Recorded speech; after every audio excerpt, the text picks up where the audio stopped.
Porque hoje a gente vai falar de estoicismo. O estoicismo que é uma corrente filosófica que nasceu na Grécia Antiga. Mas não vou falar de filosofia, eu quero pegar esse tema e trazer para você no empreendedorismo. Por quê? Porque eu quero falar com você que quer ser dono de verdade. A gente sempre conversa nas redes sociais, eu sempre falo com você, sobretudo nos stories, né, sobre como transformar um empreendedor num empresário. E o estoicismo tem tudo a ver com isso. Essa corrente filosófica, ela ensina a gente, né, essa corrente filosófica diz que a gente tem que focar, que a gente tem que mirar, prestar atenção naquilo que está ao nosso alcance.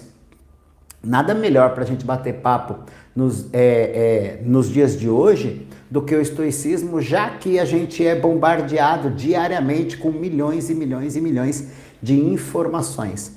Eu peguei até uma curiosidade aí no final de semana eu fico fazendo pesquisa para bater papo com vocês durante a semana, que Alexandre o Grande, aquele grande imperador, né, que dominou mais da metade da Europa com seus exércitos, ele tinha a mesma quantidade de informação na sua vida que uma criança de 8 anos tem hoje. A gente é bombardeado o tempo inteiro com gatilhos mentais, com propaganda, com informação, com vídeo de dancinha, com vídeo de faça você mesmo, com a dica de hoje, com a reclamação de hoje. Tem todo tipo de informação o tempo todo na palma da mão, principalmente. Poucas as pessoas hoje abaixo dos 30 anos que costumam sentar na frente de uma televisão, por exemplo, para assistir TV aberta ou TV a cabo que seja. A gente não tem mais o hábito, né, de assistir uma programação que a gente não tenha controle. Com certeza você já passou por isso, está com a criança do lado, com o celular na mão, e aí começa uma propaganda e você passa. E aí você coloca a criança na frente da televisão, quando começa a propaganda lá na tela quente, né, ou na sessão da tarde, ela fala assim, pode passar? Dá para passar? Isso é uma coisa que faz parte do nosso dia a dia, essa velocidade e quantidade de informação. E aí eu acho importante a gente falar do estoicismo no sentido de que a gente precisa perceber aonde é que a gente consegue agir. Nós vivemos uma sociedade hoje extremamente ansiosa e extremamente depressiva, porque a gente mantém a nossa mente num lugar que não é o hoje, por conta de prestar atenção em coisas que a gente não consegue agir, né? Só fazendo um pop-up, não sou clínico no assunto, mas resumindo, né? Depressão é o foco no passado e ansiedade é o foco no futuro. A gente fica depressivo, fica triste por coisas que a gente fez ou não fez no passado. E a gente fica ansioso porque a gente fica preocupado com o que vai ou não vai acontecer. O estoicismo traz um pouco disso, do foco naquilo que eu consigo agir, tá certo? Deixa eu dar uma olhadinha na minha cola, porque eu quero trazer mais informação para você. Quando a gente traz o estoicismo para o empreendedorismo, ele é importante no sentido da gente perceber aonde a gente consegue agir, mas ter foco no macro. A gente tem que, não é colocar estribo, né? Olhar só para frente, olhar só para a sua vida. Eu conheço amigos empresários, empreendedores, por exemplo, que dizem assim, eu não me preocupo com a concorrência, eu não olho para a concorrência. É muito importante você observar o mercado, não um concorrente, mas você observar o mercado, para você saber para onde está indo o fluxo do mercado que você opera, né? Você é empresário, você é empreendedor, você está remando, você está ali na hype, você está ali naquele movimento. Se você não sabe qual é o fluxo do negócio, se você não sabe da uberização, por exemplo, se você não sabe que está todo mundo virando Uber, você vai querer montar uma agência de táxi. No meio de transporte. Então você precisa entender para onde está indo o mercado para que você não cometa gafes, tá? Mas o estoicismo traz para você o foco naquilo que você consegue agir, né? Você percebe o macro, você olha o mercado, né? Você tem uma visão ampla do negócio ou do mercado ou do ambiente. Mas o foco de movimento é aonde você consegue agir. Eu gosto muito do exemplo da lanterna, né? O empresário que é estoico, a pessoa que é estoica, ela vive como se ela tivesse uma lanterna. Você está na escuridão e você tem uma lanterna.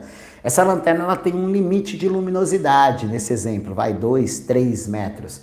você consegue perceber esses 2, 3 metros. Então você sabe que existe alguma coisa na escuridão. Essa coisa só não te preocupa no grau de ansiedade, tá? E quando eu falo, existe uma confusão, né? Quando a gente diz que tem que focar no que a gente tem alcance, muito empresário quer ter o alcance, a visão além do alcance, é o empresário olho de Tandera. Ele acha que ele tem que segurar tudo, que ele tem que fazer tudo, que tá tudo sob o controle dele. Esse patriarcado dentro da empresa, né, tomado por atitude do CEO ou da pessoa que manda, acaba restringindo até o próprio crescimento. Se você não delega, se liga aí empreendedor que está virando empresário, se você não delega, você não cresce. Você só tem 2 mãozinhas e você só tem 24 horas. Se você não multiplica a quantidade de mãozinhas, você não multiplica a quantidade de horas, e aí você não cresce do jeito que você poderia, quereria ou deveria, tá certo? Então, nesse exemplo da lanterna, a gente foca no que está iluminado, no que a gente está vendo, no que a gente alcança. Vou dar um exemplo que quase ninguém gosta, que é, por exemplo, o exemplo da política, né? Hoje a gente vive um país extremamente polarizado, né? Ou você é esquerda, ou você é direita, ou você é, sei lá, né? Uma ameba que não tem cérebro. E isso não é verdade, né? Nós temos aí um conceito direitista, conservador, e temos uma visão política mais esquerdista, voltada lá para o pessoal do PT e o pessoal dessa galerinha, e o pessoal do Bolsonaro, que é outra galerinha, mas não são as duas opções, tá? Por que eu estou trazendo esse questionamento? Para te dar o exemplo do estoicismo, né? Eu, enquanto empresário estoico, enquanto pessoa estoica, não tenho a capacidade, por exemplo, de decidir quem vai ser o presidente do país. Eu consigo fazer a minha contribuição indo lá e utilizando do meu sufrágio, fazendo lá o meu voto, né? Vou lá e voto e espero que a maioria esteja comungando da mesma opinião que eu. Então, eu, enquanto empresário, eu tenho que estar preparado para a vitória da esquerda ou a vitória da direita ou a vitória da terceira via, né? Então o estoicismo, ele cria planos, ele cria projetos nesse sentido. Você ter o racional voltado para estar preparado para a situação, tá? Então eu não tenho o poder pessoal, eu, Carlos, de decidir quem vai ser o presidente, mas eu tenho o poder pessoal de saber o que eu vou fazer o ano que vem, se o Bolsonaro for presidente, o que eu vou fazer o ano que vem se o Lula for presidente, e o que eu vou fazer se o Ciro ou o Pablo Marçal ou qualquer outra pessoa. Então você precisa ter um plano de ação aonde o seu braço, né, alcança, onde as suas atitudes têm valor de movimentação. Tem um exemplo que um professor meu de filosofia deu também, que eu gosto muito. Acho que você já conseguiu entender o que é o estoicismo, e aí eu estou trazendo ele para o empreendedorismo. É o exemplo do cachorro amarrado na mudança. Não é o que caiu da mudança, esse é outro. É o cachorro que está amarrado na mudança. Imagina uma carroça de mudança e um cachorro amarrado nessa carroça. Se o cachorro anda muito devagar, ele é arrastado e se machuca. Se ele tenta correr, né, ir na frente, acelerar, ele se machuca e não alcança o seu objetivo. Nesse exemplo, a carroça é o tempo. O cachorro é a gente, né? A gente precisa caminhar com o tempo, né? Muitos livros de mindfulness ensinam isso, você estar presente, né? Presente naquele momento, para evitar as questões de ansiedade e depressão. E focado no seu presente, você presta atenção naquilo que você consegue agir. No exemplo do cachorrinho aí, ele não consegue ficar para trás, se ele ficar para trás ele se machuca, e ele não consegue ir para frente no tempo, que seria o exemplo da ansiedade, e ele acaba sofrendo e não conseguindo resolver. Porque você pensar em um problema que você pode ter o ano que vem e começar a pensar ele agora, no final do mês 7, são 6 meses, 5 meses de sofrimento. Você não consegue, de fato, alcançar esse problema e resolver ele antes que ele aconteça. Porque até lá muita coisa pode acontecer, pode ser que ele nem venha a se materializar no mundo real, né? Então o foco no hoje é muito importante. É a primeira coisa que você precisa entender. Vou abrir outro pop-up aqui com você, que tem tudo a ver com o que a gente está conversando. Você é a sua consciência, você não é a sua mente, meu amigo empresário, empreendedor. A gente confunde muito, né? E eu tive uma reunião essa semana e a pessoa disse para mim, super importante, fez eu ficar pensando umas 48 horas. Ele perguntou para mim, quem é você, né? E aí eu vou dividir essa pergunta com você, meu amigo. Quem é você? E aí eu dei um monte de resposta esdrúxula, que é, né, eu sou empresário, eu sou procurador do NPI, eu sou o CEO da Sebrap. Tudo isso é o que eu faço e não sou eu. O que sou eu? Até que eu cheguei na resposta de que eu sou a minha mente e ele me corrigiu, né? Uma pessoa muito inteligente falou, não, você é a sua consciência, você é quem sabe que está vivo. A sua mente só te cria problema. Só, o trabalho dela é criar e resolver problema. Quando a sua vida está muito tranquila, você para e fala assim, tem alguma coisa errada. Tem alguma coisa errada. Porque o trabalho da mente é agir matematicamente e sentimentalmente para criar e resolver problemas. Anota essa dica do tio Carlos. Você não é a sua mente. A sua mente é uma ferramenta neurológica de criar e resolver problemas. É uma calculadora que você tem aqui dentro, tá? É igual ao seu corpo. Você não é o seu corpo. O seu corpo é uma ferramenta material que você tem para agir no mundo físico, tá bom? O que mais que eu tenho que falar para vocês, meus amigos? Coisas negativas e feedbacks no seu mundo empresarial. Olha lá. Trazendo aí para o mundo do empreendedorismo essa questão do estoicismo. Eu estou trabalhando no meu dia a dia e eu tenho feedbacks negativos, né? O cliente reclamou do meu trabalho, o funcionário reclamou de uma máquina que não funciona, o funcionário reclamou do coleguinha do lado, né? O estoicismo traz isso para você aprender a agir no seu campo de ação, trazendo para a vida empresarial. Eu tenho um cliente, por exemplo, reclamando, dando um feedback negativo. Primeira coisa que eu quero dizer para você, só tem cliente com feedback negativo quem tem cliente. Parabéns. Tá certo? Só tem problema com filho quem tem filho. Só tem pneu furado quem tem carro. Vou te contar uma coisa. Só quem se estressa com empresa é quem tem empresa. Então você está no nível que você buscou. E agora desse nível é que a gente tem que buscar crescer. Então pega essa visão aí. O problema que você tem hoje está dentro da sua realidade. Tá certo? Só tem problema na empresa quem tem empresa. Tem gente que nem conseguiu ter empresa. Só tem problema com a esposa quem tem esposa. Tem cara que nem conseguiu ter esposa ainda, né? Só tem problema com filho quem tem filho. Tem gente que queria ter esse problema. Você já parou para pensar nisso? Às vezes a gente senta e fala assim, oh meu Deus do céu, que encheção de saco que é essa criança na minha vida, né? E aí você para e pensa, quantos casais, quantas mães inférteis, quantos pais inférteis, quantos casais que perderam os filhos, que queriam ter esse problema, que queriam estar nessa esfera de racionalidade para ter esse problema com essa criança, com essa empresa, com esse carro. Quanta gente anda a pé e queria ter um pneu furado, né? Eu, quando não tinha carro, meu sonho era trocar um pneu, cara. Só troca pneu quem tem carro, né? Tem um amigo meu que faz uma brincadeira quando a gente pagava CPMF, que inclusive corre o risco até de voltar, né? Que ele falava assim, o meu sonho é pagar 1 milhão de CPMF. E aí as pessoas falavam, meu Deus, cara louco, né? Como é que você quer pagar 1 milhão de imposto? 1 milhão de CPMF. Só que para quem lembra, o CPMF acho que era 0,05% do que você movimentava na conta, né? E aí se ele pagou 5%, quer dizer que ele movimentou lá 100 milhões de reais, 10 milhões de reais. Então tinha sentido financeiro a conta que ele fazia.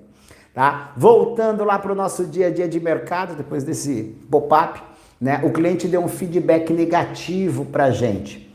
Né? A gente pega esse feedback, eu não consigo agir sobre esse cliente, sobre o que aconteceu com esse cliente, por isso que chama feedback. A gente vai melhorar para que o próximo não seja dessa maneira. No exemplo de 2 funcionários, eu tenho 2 funcionários, um amiguinho está chateado com outro amiguinho. Eu não consigo fazer com que eles se gostem, né? Tá dentro da esfera sentimental de cada um, então eu não consigo agir lá dentro dele. A minha esfera de ação é mudar alguém de departamento, demitir alguém, ter uma reunião, conversar, né? E agir no entorno para que aquela situação melhore. No caso do cliente, o cliente vem com feedback negativo de entrega, por exemplo, né? Chegou atrasado lá o produto. Eu não tenho força de ação sobre a transportadora, por exemplo, mas eu tenho força de ação, por exemplo, para trocar de transportadora, né? Para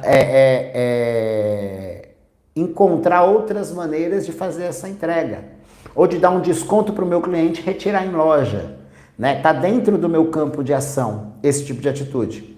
Uma coisa que eu vi essa semana, né? Aqui dentro do escritório mesmo, né? Eu pedi um orçamento em um departamento. Falei, eu preciso de um orçamento. Esse departamento ligou para o rapaz que ia fazer o orçamento de uns diplomas. E aí esse rapaz falou assim, ó, para eu dar o orçamento, eu tenho um orçamento aqui do RH de crachá e uniforme. Eu estou esperando para mandar os dois. Aí eu falei com a pessoa do RH. Aí a pessoa do RH falou assim, ah, mas eu preciso da autorização do financeiro. E aí o financeiro falou, ah, eu estou fazendo fechamento de folha, eu vou ver isso depois. E aí ela voltou e falou para mim, ah, a pessoa do departamento 1 e do departamento 2 falou comigo. 5 pessoas conversando e nenhuma resolvendo o problema. Uma passando o apontamento para outra e nenhuma resolvendo o problema. Né? Essa atitude estoica me dá o poder, por exemplo, de entrar em contato com um prestador de serviço e falar uma coisa óbvia, que ele podia ter pensado sozinho. Faça 2 orçamentos separados, um para cada departamento, que assim um não fica preso no outro. Você divide para 2 orçamentos e a menina do financeiro aprova 2 separados, um pequenininho e outro menorzinho, ao invés de esperar juntar tudo, né? Então, você conseguir perceber onde é que você tem a esfera de ação, onde é que você consegue agir de fato. Por quê? A nossa mente, lembra? A nossa calculadora orgânica, ela vai levar você sempre no caminho do menor esforço. O cérebro é desse jeito, a mente é desse jeito. Por quê? Porque ela quer se manter viva, né? E ela usa a maior parte, 11% da energia do nosso corpo é gasto pelo nosso cérebro. Então o racional dele, o raciocínio dele, essa calculadora, ela faz a conta do menor esforço. Então toda vez que a gente pensar num problema, a gente vai pensar primeiro no culpado e não na solução. E tá aí o primeiro erro, né? Você tem que pensar na solução e depois como materializar essa solução dentro do seu negócio, do seu empreendimento, né? E não procurar o culpado. Porque o culpado, se ele já é culpado, ele já não fez o que devia ter feito. Buscar a pessoa que não fez para avisar que ele não fez é uma idiotice. Ele não fez e ele sabe que ele não fez. Ou às vezes ele nem sabe porque ele é mais idiota do que você imagina. Tá certo? Então, toda vez que você tiver um problema, você pensa na solução e põe essa solução dentro da sua esfera de ação. Carlos, mas se eu pegar todo o problema e colocar na minha esfera de ação, eu vou morrer louco, eu vou precisar de 40... Não. Você não vai precisar de 24 horas, porque colocar na sua esfera de ação não quer dizer agir, quer dizer resolver. Eu posso delegar, por exemplo. Né? Nesse exemplo que eu dei, eu deleguei. Eu liguei para a pessoa e falei, ó, você vai fazer 2 orçamentos e entregar um para cada departamento. Liguei para os 2 gerentes e falei, vocês vão entregar os orçamentos separados no financeiro. Liguei no financeiro e falei, financeiro, você vai aprovar conforme eles forem chegando de acordo com o toque de caixa. E desliguei. Então eu levei 15 minutos para resolver esse problema. Então faz parte do gerenciamento empresarial, você que é empreendedor e está construindo um negócio, conhecer o seu negócio a ponto de saber quais são os problemas dele, mas principalmente não apontar da onde vem o problema. Isso é importante quando você quer dizimar ele da sua vida. Nesse apontamento que eu estou fazendo aqui para vocês, é encontrar a solução do problema e colocar ela dentro do seu campo de ação. Porque a primeira coisa que você vai fazer mentalmente, a sua mente vai fazer isso, é pegar esse problema e jogar no colo de alguém. Porque se eu colocar no colo de alguém, eu não tenho que fazer nada. Né? A culpa é de alguém que se vire lá. Né? E o empreendedor, o empresário, ele sempre resolve. E resolver nem sempre é trabalhar. Resolver é delegar. Tá? Empreendedor faz muito, empresário delega muito.